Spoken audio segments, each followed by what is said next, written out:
Bonjour, bonjour peuple de Dieu. J'espère que vous allez bien par la grâce du Seigneur. Oui, ce matin c'est un matin merveilleux que le Seigneur Dieu nous a fait grâce afin que nous puissions encore partager sa parole. Notre méditation de ce matin consiste à marcher selon l'esprit. Marcher selon l'esprit et ne pas marcher selon la chair. Marcher selon l'esprit, comme l'apôtre Paul nous dit dans Galates chapitre 5, à partir du 16e verset. La parole de Dieu nous dit que je dis donc marchez selon l'esprit et vous n'accomplirez pas les désirs de la chair. Car la chair a des désirs contraires à ceux de l'esprit. Et l'esprit en a de contraires à ceux de la chair. Ils sont opposés entre eux, afin que vous ne fassiez point ce que vous voudriez. La parole de Dieu nous dit que si vous êtes conduit par l'esprit, vous n'êtes point sous la loi.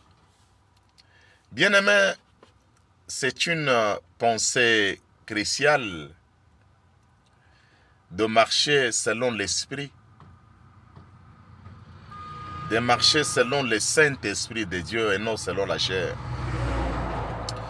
La vie chrétienne est une vie de défi.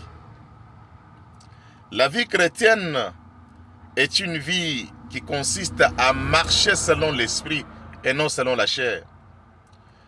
Tu as déjà quitté la chair lorsque tu as cru au Seigneur Jésus-Christ comme Seigneur et Sauveur de ta propre vie. Tu avais abandonné le monde, tu avais abandonné la chair. Tu as cru au Seigneur.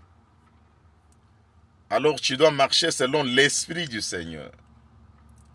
Parce que le Saint-Esprit de Dieu s'oppose toujours au désir et au plaisir de la chair. Celui qui marche selon l'Esprit de Dieu, celui qui marche selon le Saint-Esprit de Dieu, n'accomplit jamais les œuvres de la chair. Si vous êtes, par exemple, dans une église où tu es en train de constater qu'il y a certains membres de l'église qui font ou qui pratiquent les œuvres de la chair,